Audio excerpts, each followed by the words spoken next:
Ron McLaughlin's family moved to the Hume Dam Workers Camp when his father found work on the installation of the hydroelectric system under the dam wall.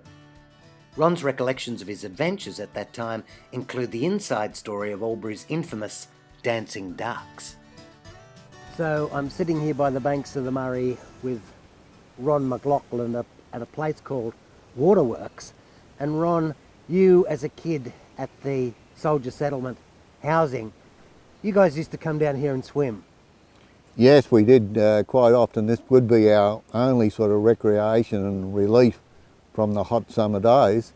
When the river wasn't up so high, there's a good sandbar around underneath the bridge, and we used to play there, and also the water pump intake was a great fishing ground for us. What sort of fish would you pull out of there? We were mainly pulling out the little reddies, redfin, and our mums would sort of mince them up and make us fish patties. Oh, beautiful. Yeah, and they were great. They were really great. So you didn't have to gut them. They're too small to gut. Yeah. But no, good fishing there, and people used to wonder how we get these fish, but naturally enough, with the intake to the waterworks, there is quite a deep hole, and that's where the fish were breeding. Ron, what's one of your first memories of the soldier settlement opposite the waterworks?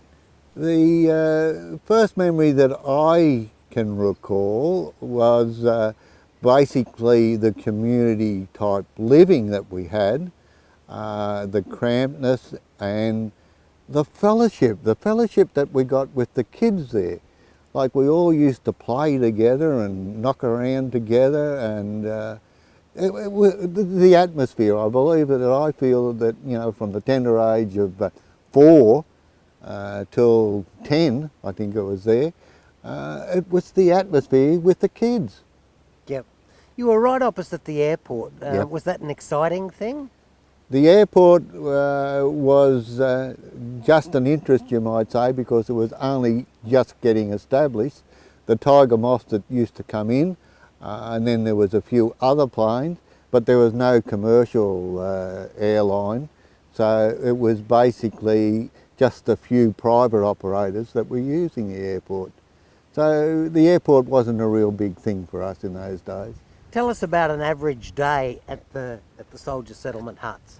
Oh, an average day I think would be the mums getting you up, as you say, to empty the toilet or the pot. You rush to get to the showers or the toilet down there on the community shed, and then getting ready to whatever we were going to do.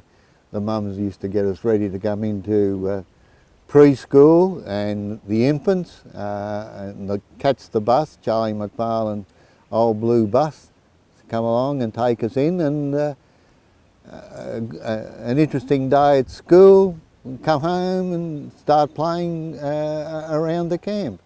Yeah. Everyone had their own, I guess, privacy and their own lives to lead, but why was there a camp commandant there, and who was that? The commandant that come there was Captain Barella, and he lived up on the upper right-hand corner of the camp in a sort of prefabbed house, and he used to have sort of a regular hello session, marching around in his uniform with his wife, giving lollies out to the kids, and us little buggers, you might say, used to form a line and march behind him. You know. But they were fond memories. I really don't know why we required a commandant. We had a caretaker, Mrs. Cox. We had a rent collector, Mr. Ritchie. A commandant, I was a little bit amazed because I didn't really understand why. What years did you live there, Ron? We went there when it opened in '46. My sister Christine was born there in '47, and then we left. I think it was '52 when Dad got a job out at the Weir, and we went into one of the workmen's cottages at the Weir. But I have got a a book from the Sunday school minister at the time in 1950, but 52 I think we left the camp. Do you remember those as being good times? Oh, excellent times, excellent times. We did get a little bit of bloody bullying, as you might call it, and assassination, by the upper classes, class distinction in those days by living in the camp. But it was all that the returned men could do, is to find housing, and it's been one of the things that has stuck with me. The first thing that I was going to do in my adult life was to provide a home for my children and family, and it was the first thing that I did manage to do. Yep. There was a reunion in 2010. Did you go to that? Yes, I certainly did, with Heather and Pam and the rest of them. I provided some photos of our memories of the camp, and we all had a good natter and some stories. People are talking about the high river and the amount of flood that has been caused downriver with the farmers. Every year prior to, say, 75, when the irrigation scheme was installed, or as you say, done from Corowa out to Collyambly, the weir was full all the time and provided for great water sports, entertainment for all us kids. Visitors used to flock there, and now it's making headlines that we're flooding out the rest of the farmers and people all downriver. I cannot understand why such a thing creates so much problems, when, as you say, it was a natural thing that used to occur every year, and with the weir filling up the way that it used to and being a regular capacity, provided so much sport and recreation for the people of Albury and visitors alike. Yeah, so just down at where Peards is now in the Barella's Cafe, the greyhounds were opposite. The greyhounds were opposite, yes, and above that was Murray's Piggery on the eastern hill. When the water was up high and the channel there on the, you might say the northern side of Peards used to overflow, all that low-lying area used to flood. And us kids, from the camp, used to run around there and use it as a ski board platform. So the water used to come right back up to the racing course, up to the dog hound course. So now it's a modern housing estate of East Albury. What would happen in those circumstances where the road would be cut off? Because that was the old Sydney road, wasn't it? Correct. The road was cut off with the water coming across there. Mungabarina was cut off. The Mungabarina Park area and everything was cut off, and the buses used to have to sort of carefully push their way through the water, or you say, oh, we used to just walk. Yeah, but no, it was no real problems as we thought in those days. Yeah. John, where we are now is basically the main entrance to the gate. I've got a photo here of my mum and dad, with my dad wearing his akubra, which I have got on at this present time with some added badges. And that's my mum and dad in 47, just inside the main entrance here. Your main entrance, in front of you there was a walkway or a divide between the huts or the sheds, which went in a southerly direction to the ablutions at the rear, and to the right, looking that way, was Mrs. Cox, the caretaker's residence, which was, you might say, a little hut type residence. Yep, and the stock route, where did the stock route run? All right, the stock route run on the eastern side, and it went down from the Waterworks Road through And Captain Barella was built a prefab type home here in the left-hand corner. The Barella boys weren't allowed to play with us, so they used to sit at their window and watch us playing cricket and kicking the football here in the front area. This is the site of the Hume Weir camp. A lot of families came out here to live in 1952 and to work on the wall. It was a very, very social scene as described by people who lived here at the time. Lots of barbecues, tennis, and families and kids schooling together, working together in one community. So Ron, tell us about Dad's involvement out here at the Hume Weir. Yes, John, and well, Dad come to the Weir around 1952. He was one of the workers that got a job with the hydro scheme, Copper Dam, new station being erected. And we left the camp, the RSL camp, to come to the Hume Weir workers' cottages and moved up here whilst Dad was employed as a carpenter at the Copper Dam, and he applied for the job and says, well, the foreman says, where's your tools, Hock? And Dad replied, here. And he says, here? He said, that's only a Hessian bag. He said, that's me tools. And he says, oh. He says, all right. He says, go and fill it up with bolts and you can be the bolt man to bolt off the planks in the Copper Dam site. So Dad got a job as a carpenter with a Hessian bag. Another fond story I've got of Dad, we were, he was, you might say, promoted to the punt operator, that the rock buggies used to go down onto the pontoon and drop their rocks, and the pontoon was then towed across to the area where the rocks were going to be dumped.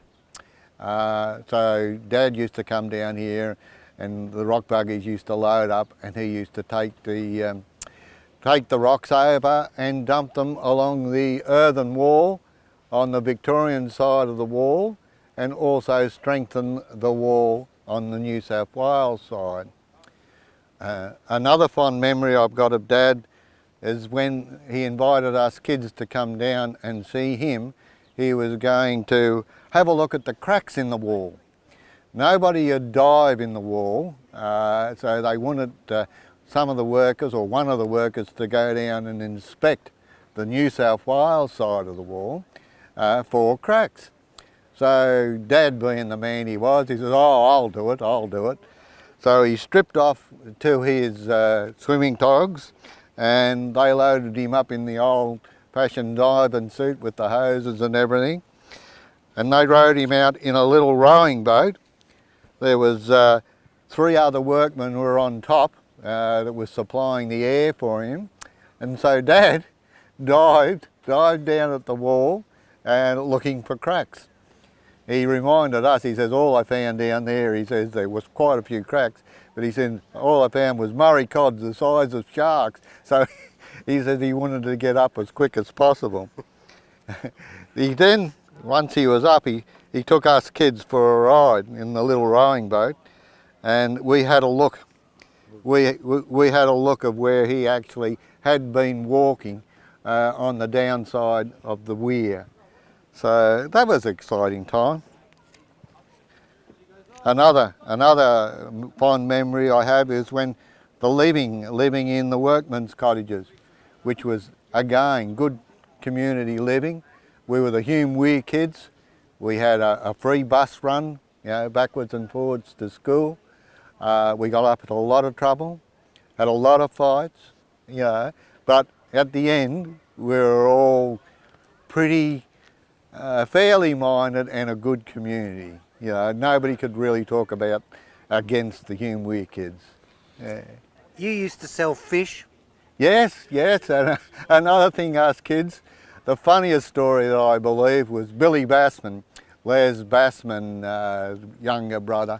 we were down here fishing, as you would call it fishing, but our parents used to allow us to go down to the workmen at the coffer dam.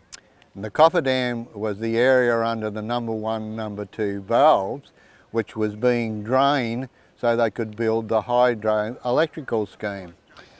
These valves used to dig deep holes where all the trout used to breed. So we used to go down there and feed off the retaining wall of the copper dam, jagging these trout. And there was nothing to pull up 20, 30 trout and have them sort of on a string line or on a willow branch and be walking back home to your house.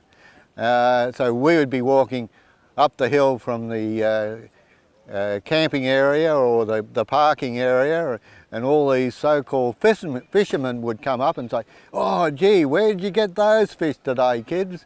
"Oh, we just got them down the river, you know, quite a few, there's a lot biting, quite a few biting." And they said, "Oh, are you going to sell them?" And we used to say, oh yes, we'll sell a couple, you know, we've got to take a couple home for food. So we used to sell these fish, which we were pulling up in the tens, you know, by the parents allowing us to get down there where they are actually all breeding, and the water is being drained away and making their restricted area a lot harder for them to swim and get away. And also there was a story of when the fishing inspector come in and said to us, "Righto, you kids, what are you doing? You know, you're fishing, have you got a fishing licence?" And Billy Bassman, a young 12-year-old, says, "Yes, I've got a licence, I've got a licence." He had his father's expired licence. The fishing inspector says, "This licence is no good, it's 12 months old." Smart Billy, in a quick of the flash, says, "That's all right, sir." He says, "I'm only catching last year's fish." Another time I remember a write-up in the paper by Cliff Chamberlain saying about the Albury show. My dad, you know, when things were tough and you had to try and get a quid anywhere, used to run illegal gambling. Anyway, and he used to have these side shows. We'd have knock-a-dolly and, you know, darts into the cards and, you know, shoot the ducks down. And then he done again the dancing ducks, where he set up this sideshow. Come in and see the dancing ducks, you know, and he set it up by fixing up the primus, the methylated spirit primus, you know, which you had to pump up, which had a little cylinder on it, and naturally enough the flame increased and everything.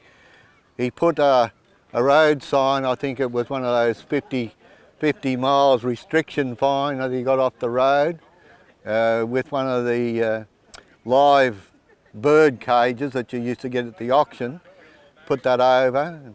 We got under the card table with a tablecloth across it with the cage visible from the front, and I was underneath at a tender age of 9 years or 10 years of age, underneath, you know, hiding behind the cage, and Dad, being the spruiker, would have the people sitting out, you know, in the tent saying, "All right, if we be nice and quiet, we'll start the ducks dancing." And he used to play a record, and I used to pump up the primus. So the more the record got going, the more I pumped up the primus, making the hot plate hotter and the ducks danced faster. So this went on, and that was the true originating story of the dancing ducks. And when we were there and after all the people had left, one of the ladies from the RPCA come up and said, "There is something fishy going on here. I want to get to the end of it." And before we knew it, she had ripped, you know, the tabletop off the card table. And here I am, sitting behind this cage, you know, with the primus. And I said, the sweet talking old man of mine got into trouble because she closed him down straight away. So that's the true story on the Dancing Duck saga at the Albury Show.